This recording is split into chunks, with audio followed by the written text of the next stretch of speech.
তারুণ্যের অহংকার, মাননীয় প্রধানমন্ত্রীর অত্যন্ত আস্থাভাজন যুব ক্রীড়ামন্ত্রী জনাব মোহাম্মদ আমিনুল হক এখানে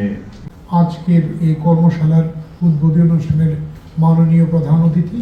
যুবভিত্তিক প্রশিক্ষণ যুব সমাজের উন্নয়ন শীর্ষক আজকের এই কর্মশালা 2026-এ বিশেষ অতিথিবৃন্দ, আমার যুব ক্রীড়া মন্ত্রণালয়, যুব উন্নয়ন অধিদপ্তর। ইতিমধ্যে বাংলাদেশ জাতীয়তাবাদী দল বিএনপি এদেশের জনগণের জনসমর্থন নিয়ে সরকার গঠনের পর থেকেই আমরা সবচেয়ে বেশি গুরুত্ব দিচ্ছি আমাদের যুবকদের কর্মসংস্থানকে নিশ্চিত করা এবং সেই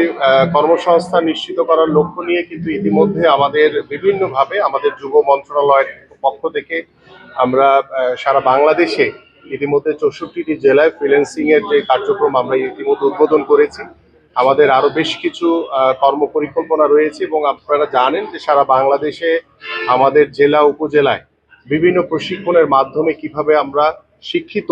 যারা যুবক রয়েছে বেকার তাদেরকে কিভাবে স্বাবলম্বী করা যায়। পাশাপাশি আমাদের সরকারের কিছু পরিকল্পনা রয়েছে যে কেয়ার গিভার কিভাবে প্রশিক্ষণের মাধ্যমে আমরা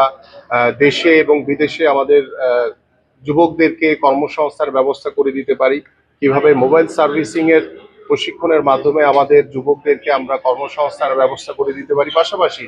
আমরা তৃতীয় একটি ভাষাকে সর্বোচ্চ গুরুত্ব দিয়ে সেই ভাষার মাধ্যমে আমরা কিভাবে আমাদের দেশে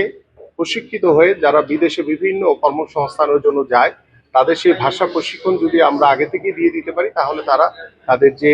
কার্যকারিতা বা তাদের যে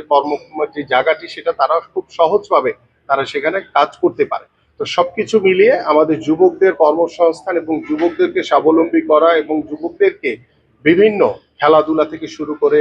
সাংস্কৃতিক অঙ্গন এবং প্রশিক্ষণের মাধ্যমে তাদেরকে ব্যস্ত রেখে যাতে আমরা সমাজের যে সমস্যাগুলো রয়েছে সেই সমস্যাগুলো দূরে রেখে আমরা আমাদের যুবকদেরকে স্বাবলম্বী করে তাদের কর্মসংস্থান ভবিষ্যতে ইনশাল্লাহ নিশ্চিত।